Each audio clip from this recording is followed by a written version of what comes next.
Hello all, this is Omega, and as promised, I am bringing to you the first edition of Tarot Tuesday. And I originally filmed a segment, but I didn't use it because Freddie was in it, and he was in my lap, he was on the table, I had to hold him, he was reaching his paws out and touching the cards. It was kind of distracting, cute, but it didn't really help as far as learning, if anything. So what I'm going to do is, as I've spoken before about doing tarot, I'm really interested in doing the tarot, and I know a lot of you are as well. And I am going to start doing every week a bit on the tarot cards, and I'm going to call it Tarot Tuesday. I coined that. Anyways, so what I'm going to do, there are 78 cards in this deck. I'm going to be using the Rider-Waite Tarot deck, which has been known to be the basic, very popular all over the world. Here's the cover here. And you can buy this, many metaphysical stores. I bought mine on Amazon. It's very common. But I like it because it's very basic, and it's actually, the illustrations, not only are they beautiful, but they tell you a lot about the cards themselves. So what I'm going to do, that's Freddie in the background. No matter what I do, I can't get any peace. So I'm going to start off with the major arcana. There's the major arcana and there's the minor arcana.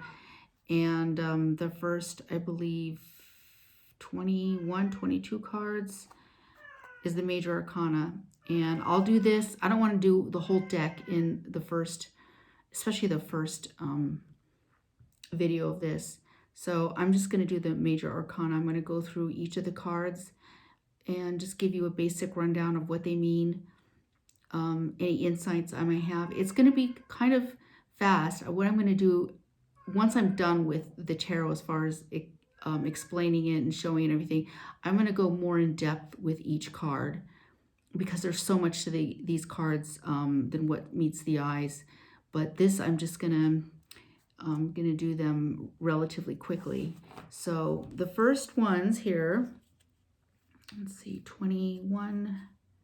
So there's 21 of them. And we start with 0. 0 is the Fool, okay? And that can represent the querent, meaning the person asking for the reading, or someone who, appears in the reading, someone else.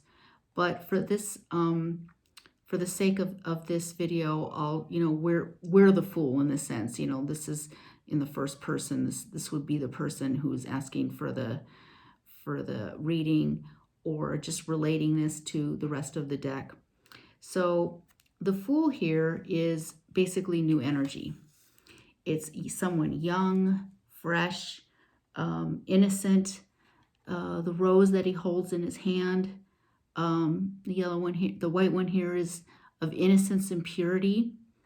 He has a feather in his cap. I'm not sure if you can see that here, but is of courage. And notice how he's just kind of like careless and just, he doesn't realize there's a cliff right here that he's about to walk off of, and he's not really looking where he's going. Signifies new adventure, leaps of faith, but also not having all the facts either. He does have a wreath on his hand, which is symbolic for victory, as the soul is always victorious. But also, if you notice, there's a little white dog at his feet telling him, hey, slow down, watch out. And you look where this cliff is, and you look at the water. It looks like, I don't know if those are mountains or if that's the water. I think they may be mountains. I don't know. But this is just, not having all the facts, new leap of faith, unbridled enthusiasm, and moving forward, carefree energy. Second in the deck is the Magician. This is number 1. The numbers are up here in Roman numeral 1. And this is basically the law of attraction. This is the transformer. And the Magician is the alchemist. And the infinity sign over his head means, I'm sorry, I lost my train of thought. I could hear him in the background. Eternal life in the material world above his head. And if you notice, he has his right arm with the wand pointing up, and then his left hand down here pointing towards the earth. So that signifies as above, so below. So anything that the magician conjures or manifests, so above, so below, as above, so below. Sorry about that. And this is about making things happen, time to manifest. It is having what you need to do all this. And if you notice on the table he has in front of him, you see that he has all the things he needs, all the tools he needs to do to make things happen. He's got the pentacles, which is earth and material things, the goblet, the cup, which is water and fluid, the sword or dagger, which is air, and the wands, which is symbolic of fire. But you see all the roses hanging around, how lush everything is, and he has this look on his face like, yep, I'm gonna do it. In a reading, if it's upside down, basically what the cards mean, and this is very basic. I mean, it's deeper than this, but when a card is in the reverse, it basically means the reverse of, what the card is normally. Or it could mean it's not going to happen yet. And it depends on, the other cards that surround it. That's what makes tarot so much fun, because there's no really one right answer to everything. It's, developing your intuition, and there are different spreads or different formulations of doing things. So what else? I guess in the reverse, it could mean trickery or manipulation also. So, but no, there he goes again. I have both doors shut, and he's still making his presence known. Okay, so we got the Fool and the Magician, and number 2, Roman number 2, is the High Priestess. And I really like this card because of just all the symbolism. It's just, full of it. I mean, you look at it, it looks like, a lady sitting on a throne, but there's so much more to it. She's the High Priestess, which is psychic. She's the divine goddess. This is the subconscious, trusting yourself and your intuition. And she has the moon on her like part of her crown, which is secrets will be revealed. And the High Priestess knows if she's being lied to.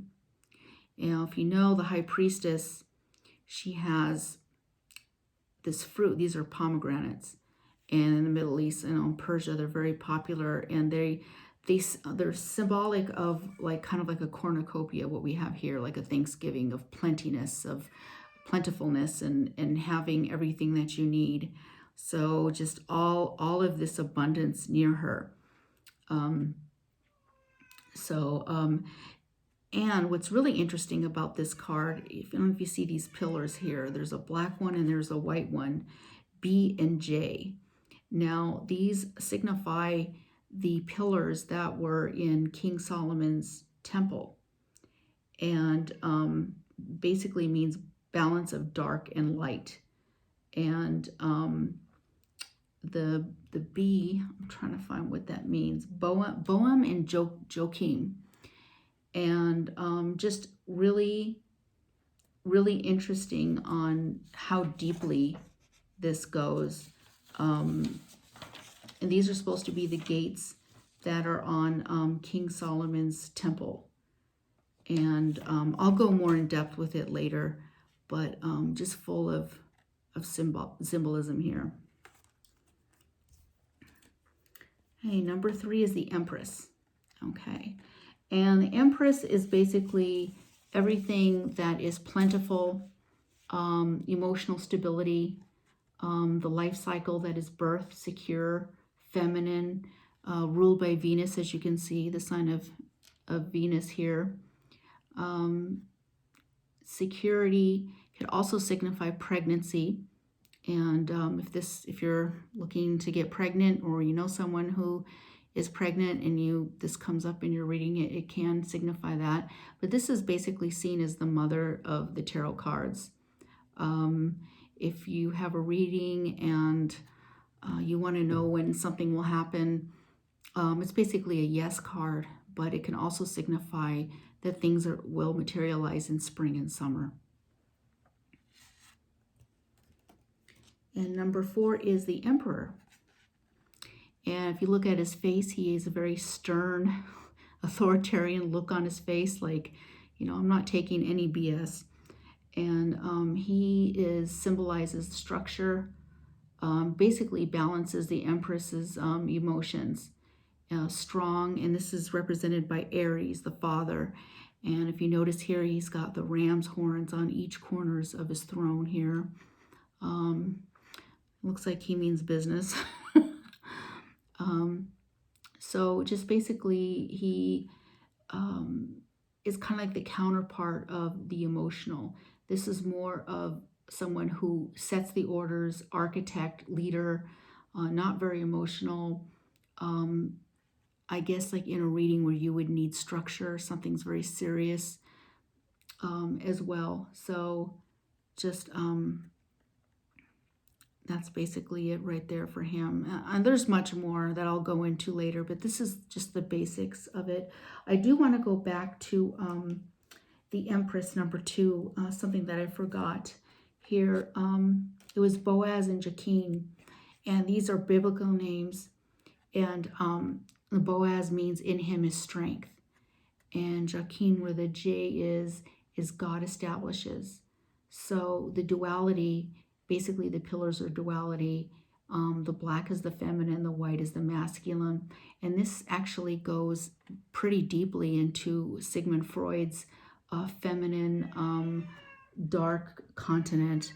There's a lot of Freud and Jungian psychology, believe it or not, in the occult. And so I've been reading books on that as well, but I digress. Let's go to the next one. I don't want to get these mixed up. The next one is the Hierophant. And this is the counterpart to the High Priestess, okay? This is represented by Taurus and signifies religion, wisdom, authority, marriage, long-term stability. And you see how he has his hands like up, like, have patience, kind of stand back, be still and listen. It's also a card of husband material, if that's what you're looking for. Someone who's stable, who's committed, strong spiritually, that will go the distance in the relationship. And he's wearing his red coat and his crown here. And I'll go more into the symbolism in another video, but that's basically what the Hierophant is, and that's represented by Roman numeral number 5. Number 6 is the Lovers, and this is Gemini, and it's basically one soul that's split into 2. It signifies a relationship that you may want if this comes up in a reading, or just seeing both, the feminine and the masculine dualities, and knowing, because Gemini is air, and air is communication as well. But it's your relationship with other people as well. This card is ruled by Archangel Raphael, and this can signify a person is thinking of you, or they want you to think of them. This could be marriage. When it comes to a career, that the career will, get off its feet, kind of thing. Whatever it is, it's a good card to have. So I read somewhere that this was, and I'll have to verify this, but this card was represented in the play Hair. And I don't know if you've ever seen it, but it's a long-running play show that you can, I don't know if they're showing now because of COVID, but there's like I guess a poster that looks like this. But believe it or not, the artist, I think her name was Pamela Smith, she drew all these cards. I'm not sure when it was. It might have been like the beginning of the 20th century, but she never got credit until recently.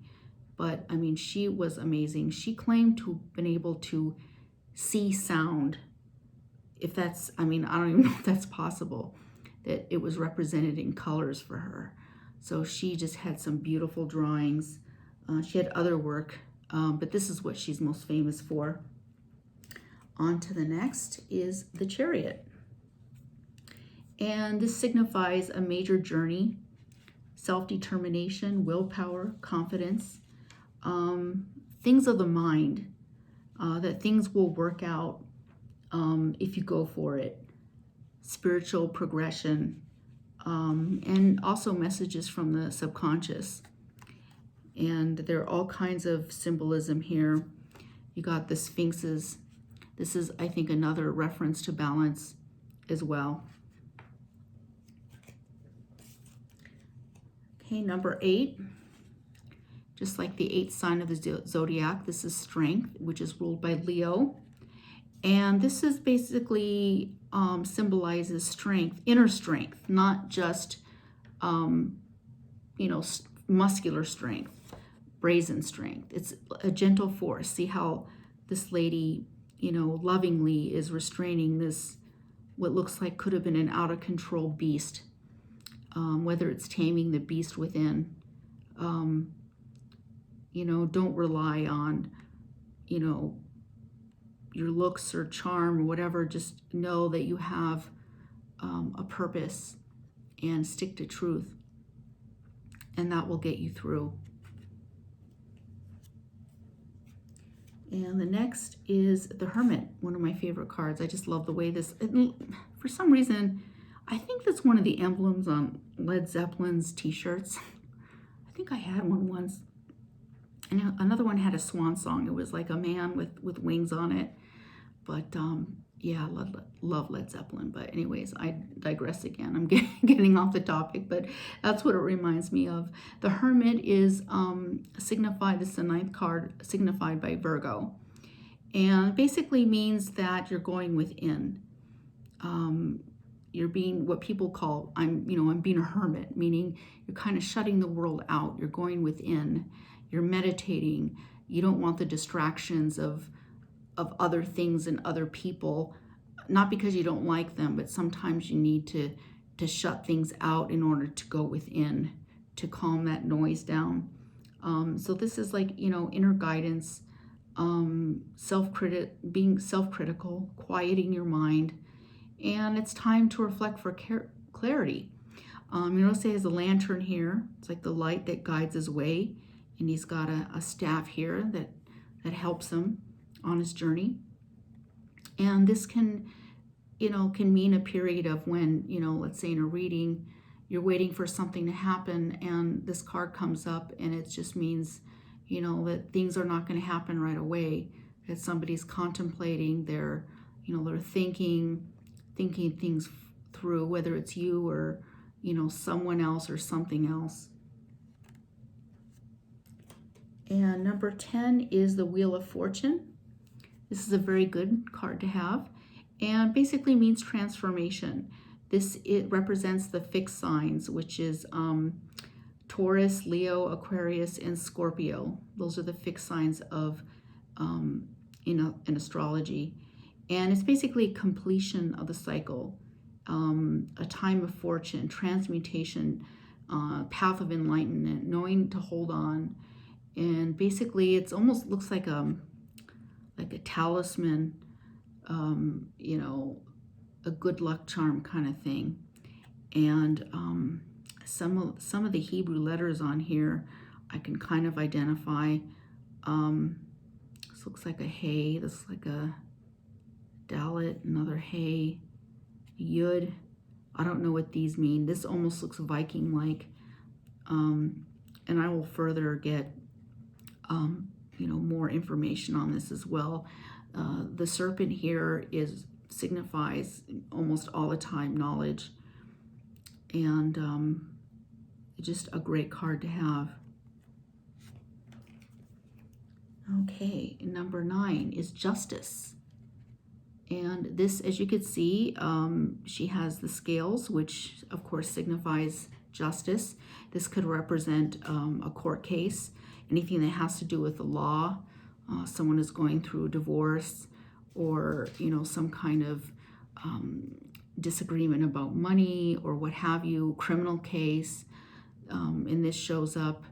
It can also signify fairness, that things are going to be sorted out and the person will get justice if someone has wronged you, kind of like karma, that you're going to get justice. It can signify that you're going to get an apology from someone, and usually something, it can vary. If it's for someone else getting their karma, if they have wronged you, or if you've wronged someone else, just knowing that the universe will right things that are wrong, and that is signified by Libra. And okay, where was I? Hope I didn't get out of line here. That was 11. Okay, this is 12. Sorry. Don't want to get this out of order here. This is the Hangman. This is card number 12.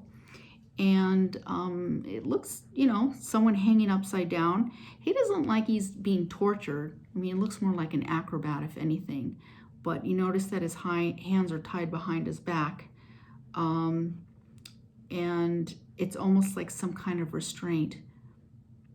But at the same time, you see the light behind his head as an enlightenment, a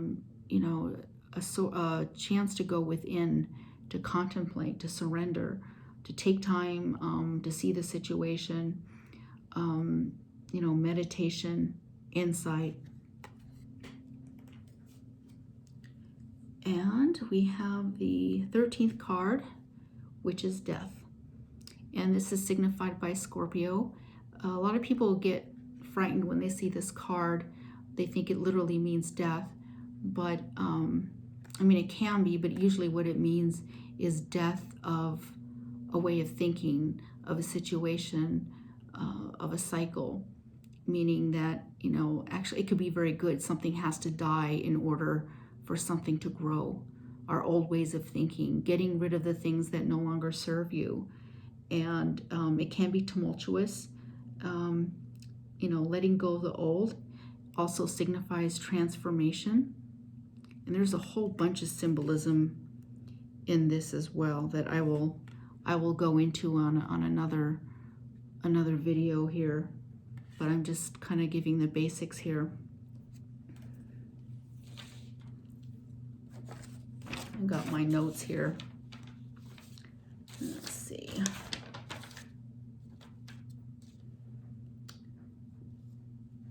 And let's see, that was 14. No, that was 13. 14 is Temperance. And that is signified by Sagittarius. And it is, I don't even have my notes here, I'm just going to go off the cuff. Basically, tempering, where it could be tempering anger, tempering addictions, tempering judgment, tempering things that are not good for you, letting go, having patience, one day at a time. You see how this path is not straight, it's crooked. It's, having, the intestinal fortitude to go the whole way.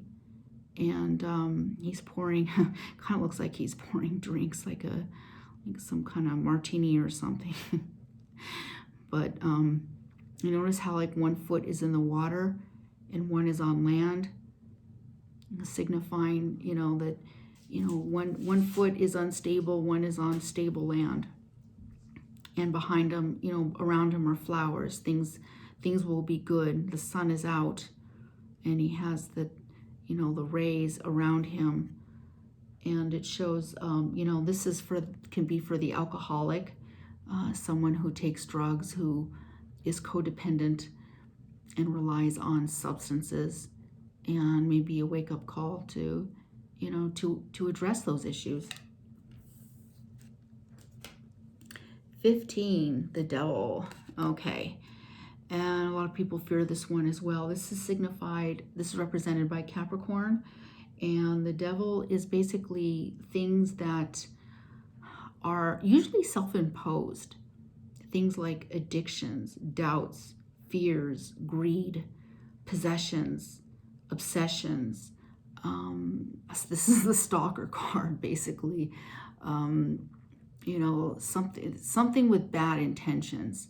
Not something, you know, this could be someone who's misrepresenting themselves. And let's say, you know, let's say you're looking for love and you have someone in mind, and this card shows up, and this may, you know, maybe someone that's not really in it for the long haul, that just, you know, basically wants your body, who knows, a good time, you know, not for your best interest, but for theirs. So, but a lot of it can be your limitations, your self-imposed limitations, as symbolic, as, you know, symbolized by, you have this couple here and their chains wrapped around them. You know, they are free to go though, you know, like I said, that's self-imposed. But that is the 15th card. And the Tower, we all know about the Tower, right? Most of us do. And this is usually sudden, very quick action. Usually not something that we relish. It's not something that is easy for a lot of people. It signifies things that you usually don't see coming. You know, the Tower can come down. You think you have something stable in your life, and then it all just, you know, goes to shit, basically. I don't mean to be vulgar. I don't know any other way to say it. Everything is basically falling apart for a reason, though. The universe is doing this to show you that this was no longer serving you, and to bring in something new. But before something new comes in, we have to get rid of the old. And sometimes, you know, we're not, you know, we lie to ourselves and tell ourselves that things are all right when they're not. And sometimes it takes something like this to get your attention, and it can be painful. You know, you see the flames here, you see the lightning, you see these people falling out of the tower, you know, scared. Doesn't look like they're having a good time. But the Tower is basically for your own good, but it's usually sudden, it's rapid change. Now the Star card is the 17th card, I believe, and this is a very good card. This is a star, meaning, you know, wishing upon a star, something that can come true. It is also, it signifies a yes card. And you see this person, it's one person alone, and it's about self-care, self-love, having patience. This is the sign of Aquarius, and it looks like she's going within, and how she's, you know, pouring water out, whether it's pouring out, you know, things that no longer serve her, or going to therapy, pouring out emotion. It can be that, but it's expansion, inspiration, knowing that a wish can come true. And the next is the Moon, and this is ruled by Pisces. And this can be something, it can signify something that is hidden, something that we may not want to see or can't see, hidden forces that are at work that you're not meant to see just yet. Or finding out something that's hidden from you.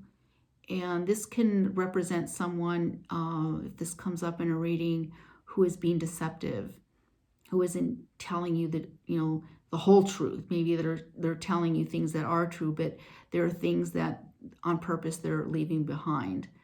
They're not telling you everything. So you see the moon here, you see these dogs, looks like they're barking at the moon. And here's a scorpion coming out, looks kind of treacherous here. And the path here is kind of winding. You see how it's not clear. And that's the moon. And after the moon, we have, let's see, that was the 18th card. Okay, this is the 19th card. Okay, I was right. This is the sun. This is ruled by Leo. This is a very good card. It's a very happy card. Joy, love, warmth, happiness, doing things for yourself. It's also a yes card. You know, whether it's your careers, that your career is going to take off, you're going to get accolades for your work, you get recognition. It can be a relationship, it could be good fortune, it could be a happy family, just lots of good things. A very good card. And the 20th card is Judgment. And this is similar to the, was it Temperance or Justice? I think Justice. But this is more about making a decision and forgiveness, letting go of the past, truth and understanding, forgiving, you know, basically a gift that you give yourself. I've heard a wise person say one time, forgiveness is a gift that you give to the other person and to yourself when you let go. You know, this can be people waiting for a decision, being unashamed of yourself, you know, just being you and being true to yourself and, you know, going about your path in life. But this is the Judgment here. And the very last card of the major arcana is the World. And the World, you see, is the dancing lady. She looks very happy. It looks like she has her, she's twirling her batons or what. And she's within a wreath, and wreath is usually plenty, you know, something that's abundance, and she's surrounded by it. And this here, I don't know what these symbolize. I think it may be all the elements. I think this is air. This may be earth, fire. I don't know what this one is. I'm just guessing, but I'll find out for sure. But this is actually, you know, the being open up to the universe, the gifts, completing a cycle.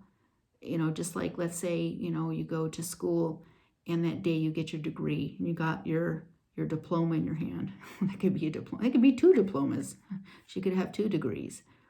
And you're just happy and you're dancing and you're partying. I don't know, whatever floats your boat. And it just means that you're open, you know, you're open to the universe basically and all its gifts and what it has to give to you, well-being as well. So this is my first installment of Tarot Tuesdays. I hope you liked it. I will go more into depth about each card later. The next one I'm going to do, I think I'm going to go through the minor arcana, and those are the ones that are signified by the pentacles, the cups, the wands, and the swords. And those are pretty straightforward, most of them. But these here, this is the major arcana. So I'm going to leave you with this.